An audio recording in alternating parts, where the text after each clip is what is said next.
Hi everyone, ಕೇವಲ ಒಂದು ತಿಂಗಳದ ಒಳಗಡೆ ನಿಮ್ಮ ಮಿಡ್ ಟರ್ಮ್ ಎಕ್ಸಾಮ್ಗಳು ಸ್ಟಾರ್ಟ್ ಆಗಲಿವೆ. ಸೊ ಈ ಮಿಡ್ ಟರ್ಮ್ ಎಕ್ಸಾಮ್ನಲ್ಲಿ ಪ್ರತಿ ಸೆಕೆಂಡ್ ಪಿ.ಯು.ಸಿ ಸ್ಟೂಡೆಂಟ್ 95% ಸ್ಕೋರ್ ಮಾಡಲೇಬೇಕು. ಸೊ ಈಗ ನೀವು ನನಗೆ ಒಂದು ಪ್ರಶ್ನೆನ ಕೇಳ್ಬೋದು, ಯಾಕೆ ನಾವು 95% ಮಾಡಬೇಕು?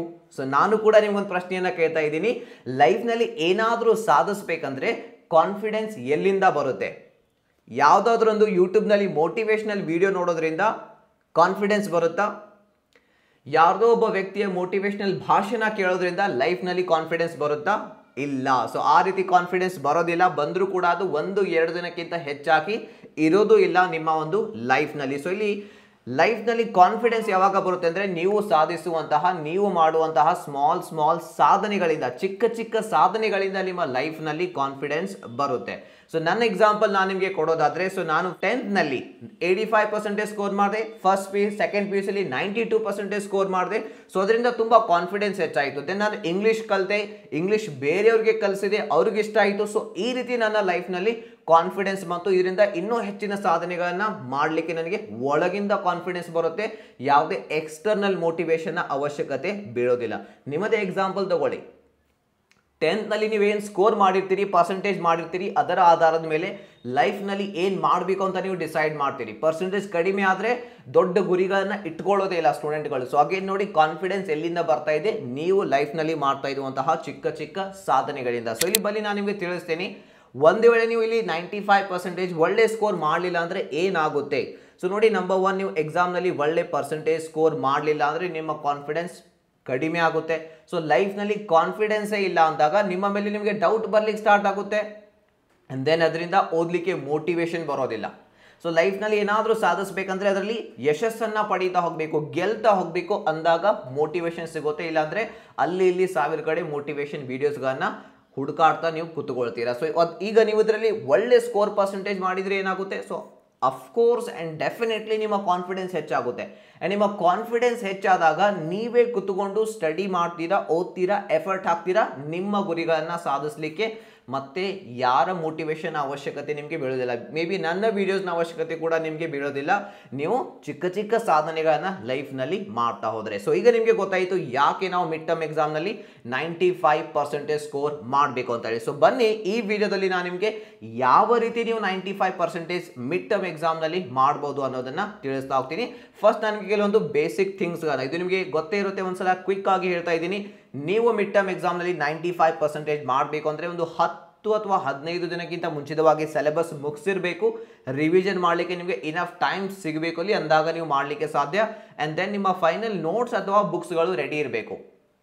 ಕೆಲವೊಂದು ವಿದ್ಯಾರ್ಥಿಗಳು ಎಕ್ಸಾಮ್ ಹತ್ತಿರ ಬಂದಾಗ ಯಾವ ಬುಕ್ ಓದಬೇಕು, ಯಾವ ನೋಟ್ಸ್ ಓದಬೇಕು, ಯಾವ ನೋಟ್ಸ್ ಬರೀಬೇಕು ಅಂತ ಹೇಳಿ ಥಿಂಕ್ ಮಾಡ್ತಾರೆ. ಸೊ ಆ ರೀತಿ ಮಾಡೋದ್ರಿಂದ ಪಾಸಿಬಲ್ ಇಲ್ಲ 95% ಸ್ಕೋರ್ ಮಾಡೋದು. ನೀವು ನೋಟ್ಸ್ ಆದರೂ ಮಾಡಿ ರೆಡಿ ಇರಬೇಕು, ಅಥವಾ ಬುಕ್ಸ್ ಆದರೂ ಆ ರೀತಿ ಪರ್ಚೇಸ್ ಮಾಡಿರಬೇಕು. ಸೊ ಯಾವ ಬುಕ್ಸ್ ಓದಬೇಕನ್ನುವಂಥ ಡೌಟ್, ಕನ್ಫ್ಯೂಷನ್ ಇದ್ದರೆ ಈ ಒಂದು ವಿಡಿಯೋದಲ್ಲಿ ನಾನು ನಿಮಗೆ ತಿಳಿಸಿದ್ದೀನಿ. ಸೊ ಆ ಒಂದು ವಿಡಿಯೋ ನೀವು ನೋಡ್ಬೋದು. ಅಲ್ಲಿ ನಾನು ನಿಮಗೆ ಬುಕ್ಸನ್ನು ಹೇಳಿದ್ದೀನಿ, ಬೆಸ್ಟ್ ಬುಕ್ಸ್ ನೀವು ಯಾವುದು ಓದ್ಬೋದು ಅಂತ ಹೇಳಿ. ಆ್ಯಂಡ್ ದೆನ್ ರಿವಿಷನ್ ಮಾಡಲಿಕ್ಕೆ ರೈಟ್ ಮೆಥಡ್ ಏನು ಅದನ್ನು ನಾನು ನಿಮಗೆ ಈಗ ತಿಳಿಸ್ತಾ ಹೋಗ್ತೀನಿ. ಸೊ ಬನ್ನಿ, ಇಲ್ಲಿ ನಾನು ಏನು ಹೇಳಲಿಕ್ಕೆ ಹೋಗ್ತಾ ಇದ್ದೀನಲ್ಲ, ಸೊ ಇಲ್ಲಿ ಆಲ್ಮೋಸ್ಟ್ ಎಲ್ಲ ವಿದ್ಯಾರ್ಥಿಗಳು ಈ ಒಂದು ದೊಡ್ಡ ತಪ್ಪನ್ನು ಮಾಡ್ತಾನೆ. ಇನ್ಫ್ಯಾಕ್ಟ್ ನಾನೇ ಇದನ್ನು ಪ್ರಾರಂಭದಲ್ಲಿ ಸೆಕೆಂಡ್ ಪಿ.ಯು.ಸಿ ನಾನಿದ್ದಾಗ ಈ ಒಂದು ತಪ್ಪನ್ನು ಮಾಡಿದ್ದೀನಿ. ಏನು ಅಂದರೆ, ನಮ್ಮ ಸ್ಟ್ರೆಂತ್ಸ್ ಆ್ಯಂಡ್ ವೀಕ್ನೆಸ್ಗಳು ಇರುತ್ತೆ. ಎಲ್ಲರೂ ಎಲ್ಲ ಸಬ್ಜೆಕ್ಟ್ನಲ್ಲಿ ಸ್ಟ್ರಾಂಗ್ ಇರೋದಿಲ್ಲ, ಎಲ್ಲ ಸಬ್ಜೆಕ್ಟ್ನಲ್ಲಿ ವೀಕು ಕೂಡ ಇರೋದಿಲ್ಲ. ಸೊ ಕೆಲವೊಂದು ಸಬ್ಜೆಕ್ಟ್ ನಮ್ಮದು ಸ್ಟ್ರೆಂತ್ ಆಗಿರುತ್ತೆ, ಕೆಲವೊಂದು ಸಬ್ಜೆಕ್ಟ್ಸ್ಗಳಲ್ಲಿ ನಾವು ವೀಕ್ ಆಗಿರ್ತೀವಿ. ಸೊ ನನ್ನ ಎಕ್ಸಾಂಪಲ್ ತಗೊಂಡ್ರೆ, ನಾನು ಸೆಕೆಂಡ್ ಪಿ.ಯು.ಸಿ ಇದ್ದಾಗ ನಂದು ಅಕೌಂಟೆನ್ಸಿ, ಎಕನಾಮಿಕ್ಸ್, ಕನ್ನಡ ಈ 3 ಸಬ್ಜೆಕ್ಟ್ಸ್ಗಳಲ್ಲಿ ಬಹಳ ಸ್ಟ್ರಾಂಗ್ ಇದ್ದೆ. And geography, English, business steadily ಅಷ್ಟು ಸ್ಟ್ರಾಂಗ್ ಇರಲಿಲ್ಲ. ಸ್ಟ್ರಾಂಗ್ ಇದ್ದೆ ಬಟ್ ಅಷ್ಟು ಸ್ಟ್ರಾಂಗ್ ಇರಲಿಲ್ಲ. ಸೊ ಈಗ ನಾವಿಲ್ಲಿ ಏನು ತಪ್ಪು ಮಾಡ್ತೀವಿ, as a second PUC student ಆಗಿ ನಾನೇನು ತಪ್ಪು ಮಾಡ್ತಿದ್ದೆ, ತುಂಬ ಜನ ಏನು ತಪ್ಪು ಮಾಡ್ತಾರೆ ಅಂದರೆ, ಈ ಒಂದು ಸಬ್ಜೆಕ್ಟ್ಗಳನ್ನು ಸ್ಟಡಿ ಮಾಡಲಿಕ್ಕೆ ತುಂಬ ಟೈಮನ್ನು ಸ್ಪೆಂಡ್ ಮಾಡ್ತಾರೆ. ಅಂದರೆ ಹೆಚ್ಚು ಅಕೌಂಟೆನ್ಸಿ ಪ್ರಾಬ್ಲಮ್ಸ್ಗಳನ್ನೇ ಬಿಡಿಸೋದು, ಹೆಚ್ಚು ಎಕನಾಮಿಕ್ಸೇ ಓದೋದು, ಹೆಚ್ಚು ಕನ್ನಡ ಬುಕ್ಸ್ ಟೆಕ್ಸ್ಟ್ಗಳನ್ನೇ ಓದೋದು. ಬಟ್ ಇದನ್ನು ನಾವು ಇಗ್ನೋರ್ ಮಾಡ್ತೀವಿ ಅಥವಾ ಅವಾಯ್ಡ್ ಮಾಡ್ತೀವಿ. ಡಿಫಿಕಲ್ಟ್ ಅನ್ನಿಸ್ತಾ ಇದೆ, ಅರ್ಥ ಆಗ್ತಾ ಇಲ್ಲ, ಹೆಚ್ಚು ಮಾರ್ಕ್ಸ್ ಬರ್ತಾ ಇಲ್ಲ ಅಂತ ಹೇಳಿ. ಬಟ್ ಇಲ್ಲಿ ನಾವು ಕಡಿಮೆ ಟೈಮ್ ಕೊಡ್ತಾ ಇದ್ದೀವಲ್ಲ, ಇದು ನಾವು ಮಾಡ್ತಾ ಇರುವಂತಹ ದೊಡ್ಡ ತಪ್ಪು. ಯಾಕೆ ಅಂದರೆ, ಒಂದು ಎಕ್ಸಾಂಪಲ್ ಮೂಲಕ ನಿಮಗೆ ಇದನ್ನು ಅರ್ಥ ಮಾಡಿಸ್ತೀನಿ. ನೀವೊಂದು ಕ್ರಿಕೆಟ್ ಮ್ಯಾಚ್ ಆಡ್ತಾ ಇದ್ದೀರಿ ಅಂತ ಅಂದ್ಕೊಳ್ಳಿ. ಕ್ರಿಕೆಟ್ನಲ್ಲಿ ನಿಮಗೆ ಓನ್ಲಿ ಬ್ಯಾಟಿಂಗ್ ಮಾಡೋದಂದರೆ ತುಂಬ ಇಷ್ಟ. 4-6 ಹೊಡಿಬೇಕು, ಓನ್ಲಿ ಬ್ಯಾಟಿಂಗ್ ಮಾಡೋದಂದರೆ ತುಂಬ ಇಷ್ಟ. ನಮ್ಮ ಗುರಿ ಏನು? ಮ್ಯಾಚನ್ನು ಗೆಲ್ಲಬೇಕು. ಆದರೆ ನನಗೆ ಫೀಲ್ಡಿಂಗ್ ಮಾಡೋದಂದರೆ ಇಷ್ಟನೇ ಇಲ್ಲ. ಸೊ ನಾವು ಫೀಲ್ಡಿಂಗ್ ಸರಿಯಾಗಿ ಮಾಡಲಿಲ್ಲ ಅಂದರೆ ಮ್ಯಾಚ್ ಗೆಲ್ಲೋದಿಲ್ಲ, ಮ್ಯಾಚನ್ನು ನಾವು ಸೋಲ್ತೇವೆ. ನಾವು ಒಳ್ಳೆ ಬ್ಯಾಟಿಂಗ್ ಮಾಡಿದ್ರು ಕೂಡ. ಸೊ ಹಾಗಾಗಿ ಅದೇ ರೀತಿ ನಿಮ್ಮ ಸೆಕೆಂಡ್ ಪಿ ಯು ಸಿಲಿ ನೀವು ಒಂದು ಒಳ್ಳೆ ಪರ್ಸೆಂಟೇಜ್ 95% ಮಾಡಬೇಕಂದ್ರೆ ಕೇವಲ 3-4 ಸಬ್ಜೆಕ್ಟಿಂದ ಅದು ಪಾಸಿಬಲ್ ಇಲ್ಲ, 6 ಸಬ್ಜೆಕ್ಟ್ಸ್ಗಳಲ್ಲಿ ಒಳ್ಳೆ ಮಾರ್ಕ್ಸ್ ಬರಬೇಕು. ಸೊ ಹಾಗಾದ್ರೆ ಈಗ ಈ ನಿಮ್ಮ ವೀಕ್ ಸಬ್ಜೆಕ್ಟ್ಗಳನ್ನ ಸ್ಟ್ರೆಂತ್ ಆಗಿ ಕನ್ವರ್ಟ್ ಮಾಡಬೇಕಂದ್ರೆ ಏನು ಮಾಡಬೇಕು ಅಂದರೆ ಈ ಆಲ್ರೆಡಿ ಸ್ಟ್ರಾಂಗ್ ಇರುವಂತಹ ಸಬ್ಜೆಕ್ಟ್ಗಳ ಮೇಲೆ ಸ್ವಲ್ಪ ಕಡಿಮೆ ಟೈಮನ್ನು ಸ್ಪೆಂಡ್ ಮಾಡಿ. ಸೊ ಯಾವ ಸಬ್ಜೆಕ್ಟ್ಸ್ಗಳಲ್ಲಿ ವೀಕ್ ಇದ್ದೀರಾ ಸೊ ಅದಕ್ಕೆ ಸ್ವಲ್ಪ ಹೆಚ್ಚಿನ ಟೈಮನ್ನು ಕೊಟ್ಟರೆ ನೀವೊಂದು ಬ್ಯಾಲೆನ್ಸ್ ಮಾಡಿ ಒಳ್ಳೆ ಪರ್ಸೆಂಟೇಜನ್ನು ಮಾಡ್ಬೋದು. ಸೊ ಈ ಒಂದು ತಪ್ಪನ್ನು ಮಾಡಿಬಿಡಿ ನಿಮ್ಮ ಮಿಡ್ ಟರ್ಮ್ ಎಕ್ಸಾಮ್ನಲ್ಲಿ. ಆ್ಯಂಡ್ ಇನ್ನು ಕೆಲವೊಂದು ಇಂಪಾರ್ಟೆಂಟ್ ಟಿಪ್ಸ್ಗಳು only for mid term ಎಕ್ಸಾಮ್ಗಾಗಿ.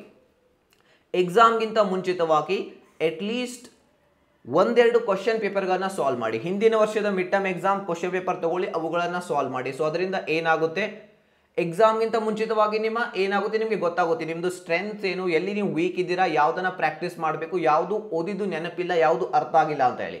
So ಯಾವಾಗಲೂ ನೋಡಿ ಯುದ್ಧಕ್ಕಿಂತ ಮುಂಚಿತವಾಗಿ ಸಿದ್ಧತೆ ಮಾಡಬೇಕಾಗುತ್ತೆ. ಯುದ್ಧದಲ್ಲಿ ಸಿದ್ಧತೆ ಮಾಡ್ಲಿಕ್ಕೆ ಸಾಧ್ಯ ಇಲ್ಲ, ಯುದ್ಧದ ನಂತರ ಸಿದ್ಧತೆ ಮಾಡ್ಲಿಕ್ಕೆ ಸಾಧ್ಯ ಇಲ್ಲ. ಅಂದರೆ ಯುದ್ಧದಲ್ಲಿ ಹೋದ ನಂತರ ಬದುಕ್ತೇವೆ ಇಲ್ಲ ಅನ್ನುವಂತಹ ಗ್ಯಾರಂಟಿ ಇಲ್ಲ. ಸೊ ಅದೇ ರೀತಿ ಲೈಫ್ನಲ್ಲಿ ಪದೇ ಪದೇ ಅಪರ್ಚುನಿಟಿ ಅವಕಾಶ ಸಿಗುತ್ತಿಲ್ಲ ನಮಗೆ ಗ್ಯಾರಂಟಿ ಇಲ್ಲ, ಬಟ್ ಅವಕಾಶ ಬರ್ತಾ ಇದೆ ಅಂದರೆ ನಾವು ಅದಕ್ಕೆ ಮುಂಚಿತವಾಗಿಯೇ ಸಿದ್ಧತೆ ಮಾಡಿ ರೆಡಿ ಇರಬೇಕಾಗುತ್ತೆ. ಸೊ ಹಾಗಾಗಿ ಒಂದೆರಡು ಕ್ವಶನ್ ಪೇಪರನ್ನು ಮನೆಯಲ್ಲೇ ಕುತ್ಕೊಂಡು ಸಾಲ್ವ್ ಮಾಡಿ, ಅದರಿಂದ ನಿಮಗೆ ಗೊತ್ತಾಗುತ್ತೆ ನಿಮ್ಮ ಸ್ಟ್ರೆಂತ್ ಏನು, ವೀಕ್ನೆಸ್ ಏನು ಅಂತ ಹೇಳಿ. ಆ್ಯಂಡ್ ಪ್ಲಸ್ ನೀವು ಕೇವಲ, ನಾನು ಯಾವಾಗಲೂ ಈ ಒಂದು ಮಾತನ್ನು ಹೇಳ್ತೀನಿ ಸೆಕೆಂಡ್ ಪಿ ಯು ಸಿ ಸ್ಟೂಡೆಂಟ್ಸ್ಗೆ, ನೀವು ಸಿಲೆಬಸ್ ಮುಗಿಸಿದ್ರೆ ನಿಮಗೆ ಮಾರ್ಕ್ಸ್ ಕೊಡೋದಿಲ್ಲ. ನೀವು ಓದಿದ್ದೀರಾ ಅಂದರೆ ನಿಮಗೆ ಮಾರ್ಕ್ಸ್ ಕೊಡೋದಿಲ್ಲ. ಓದಿದ್ದು ಸಿಲೆಬಸ್ ಮುಗಿಸಿದ್ದು ನಿಮ್ಮ ಪೇಪರ್ನಲ್ಲಿ ಬರಿಬೇಕಾಗುತ್ತೆ, ಒಳ್ಳೆ ರೀತಿಯಲ್ಲಿ ಸ್ಟ್ರಕ್ಚರ್ ಮಾಡಿ ಬರಿಬೇಕಾಗುತ್ತೆ. ಸೊ ಆ ಬರೆಯುವಂತಹ ಸ್ಕಿಲ್ ಇದೆಯಲ್ಲ, ನೀವು ಹಿಂದಿನ ವರ್ಷದ ಕ್ವಶನ್ ಪೇಪರ್ ಸಾಲ್ವ್ ಮಾಡಿದಾಗ ಸರಿಯಾಗಿ ಉತ್ತರ ಬರೆಯೋದನ್ನು ನೀವು ಕಲಿತೀರಾ. 5 ಅಂಕಕ್ಕೆ 5 ಪ್ರಶ್ನೆ, 6 ಅಂಕದ ಪ್ರಶ್ನೆಗೆ 6 ಅಂಕ ತೆಗೆದುಕೊಳ್ಳುವಂಥ ಸ್ಕಿಲ್ ನಿಮ್ಮಲ್ಲಿ ಬರುತ್ತೆ. ದೆನ್ ಇದರಿಂದ ನಿಮಗೆ ಗೊತ್ತಾಗುತ್ತೆ ನಿಮ್ಮ ವೀಕ್ ಟಾಪಿಕ್ಸ್ಗಳು, ಯಾವ ಟಾಪಿಕ್ಸ್ಗಳಲ್ಲಿ ನೀವು ವೀಕ್ ಇದ್ದೀರಾ, ಯಾವ ಏರಿಯಾಸ್ ನಿಮಗೆ ಅರ್ಥ ಆಗಿಲ್ಲ, ಯಾವ ಟಾಪಿಕ್ನಲ್ಲಿ ರಿವಿಷನ್ನ ಅವಶ್ಯಕತೆ. ರಿವಿಷನ್ ಅಂದಾಗ ಎಲ್ಲವೂ ರಿವಿಷನ್ ಮಾಡೋದಲ್ಲ, ರಿವಿಷನ್ ಅಂದಾಗ ಅದೇ ಸಿಲೆಬಸನ್ನು 10 ಸಲ ಓದ್ತಾರೆ ಸ್ಟೂಡೆಂಟ್ಸ್, ಅದು ರಿವಿಷನ್ ಅಲ್ಲ. ಸೊ ನೀವು ಪೇಪರ್ ಕುತ್ಕೊಂಡು ಸಾಲ್ವ್ ಮಾಡಿ, ಎಲ್ಲಿ ವೀಕ್ ಇದ್ದೀರಾ ಆ ಟಾಪಿಕ್ಸ್ಗಳನ್ನ 2-3 ಸಲ ರಿವೈಸ್ ಮಾಡಿ, ಅದು ನಿಜವಾದಂತಹ ರಿವಿಷನ್. ಸೊ ಈ ಟಿಪ್ಸ್ಗಳನ್ನ ನೀವು ಇಂಪ್ಲಿಮೆಂಟ್ ಮಾಡಿದ್ದೇ ಆದರೆ ನೀವು second P U C mid term ಎಕ್ಸಾಮ್ನಲ್ಲಿ 95 ಸ್ಕೋರ್ ಮಾಡ್ತೀರಾ. ಸೊ ಇದು ನೋಡಿ ತುಂಬ ಸಿಂಪಲ್ ಗೇಮ್ ಅದು.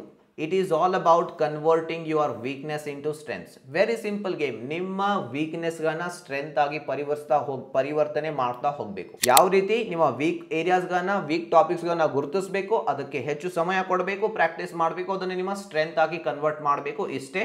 ಆ್ಯಂಡ್ ನೀವು ಲೈಫ್ನಲ್ಲಿ ಗೆಲ್ತಾ ಹೋಗ್ತೀರಾ. ಸೊ ಈಗಾಗಲೇ ನಾನು ಹೇಳಿದ್ದೀನಿ ಯಾಕೆ 95%. ಲೈಫ್ನಲ್ಲಿ ಗೆಲ್ಲಲಿಕ್ಕೆ ಕಾನ್ಫಿಡೆನ್ಸ್ ಬೇಕು, ಕಾನ್ಫಿಡೆನ್ಸ್ ಬರುತ್ತೆ ನಮ್ಮ ಚಿಕ್ಕ ಸಾಧನೆಗಳಿಂದ. ಆ ಚಿಕ್ಕ ಸಾಧನೆಗಳು ನಾವು ಸಾಧಿಸಬಹುದು ನಾವು ಎಫರ್ಟ್ ಹಾಕಿದಾಗ ಸರಿಯಾದಂತಹ ಮಾರ್ಗದಲ್ಲಿ, ಫೋಕಸ್ನಿಂದ ನಾವು ಸರಿಯಾದಂತಹ ಮಾರ್ಗದಲ್ಲಿ ಎಫರ್ಟ್ ಹಾಕಿದಾಗ ಆ ಸಾಧನೆಗಳನ್ನು ಸಾಧಿಸಲಿಕ್ಕೆ ಸಾಧ್ಯ ಆಗುತ್ತೆ. ಅದೇ ಸಾಧನೆಗಳು ನಮಗೆ ಇನ್ನೂ ದೊಡ್ಡ ಸಾಧನೆಗಳನ್ನು ಸಾಧಿಸಲಿಕ್ಕೆ ಮೋಟಿವೇಶನ್, ಪ್ರೇರೇಪಣೆ ಕೊಡುತ್ತೆ. ಸೊ ಇದನ್ನು ನೆನಪಿಟ್ಕೊಳ್ಳಿ, ಇವತ್ತಿಂದ ಓದಲಿಕ್ಕೆ ಸ್ಟಾರ್ಟ್ ಮಾಡಿ. ಎಕನಾಮಿಕ್ಸ್ನಲ್ಲಿ ಇಂಗ್ಲೀಷಲ್ಲಿ ನೀವೇನಾದರೂ ಪ್ರಾಬ್ಲಮ್ ಫೇಸ್ ಮಾಡ್ತಾ ಇದ್ದರೆ ಎಕನಾಮಿಕ್ಸ್ ಮೇಲೆ, ಇಂಗ್ಲೀಷ್ ಮೇಲೆ ಕಂಪ್ಲೀಟ್ ಲೆಕ್ಚರ್ಸ್ಗಳು ನಮ್ಮ ಯೂಟ್ಯೂಬ್ನಲ್ಲಿ ಅವೈಲೇಬಲ್ ಇವೆ ಫ್ರೀ ಆಗಿ. ಆ ಒಂದು ಕ್ಲಾಸಸ್ಗಳನ್ನ ಕುತ್ಕೊಂಡು ನೋಡಿ, ಏನಾದರೂ ಡೌಟ್ಸ್ ಇದ್ದರೆ ಕಾಮೆಂಟ್ಸಲ್ಲಿ ಕೇಳಿ, ಡೆಫಿನೆಟ್ಲಿ ಆನ್ಸರ್ ಮಾಡುವಂತಹ ಪ್ರಯತ್ನ ಮಾಡ್ತೀನಿ. ಸೊ ಈ ಒಂದು ವಿಡಿಯೋ ಕೊನೆವರೆಗೆ ನೋಡಿದ್ದಕ್ಕಾಗಿ ತುಂಬ ಧನ್ಯವಾದಗಳು. Thank you so much for watching. Aim to score 95% in mid term exam.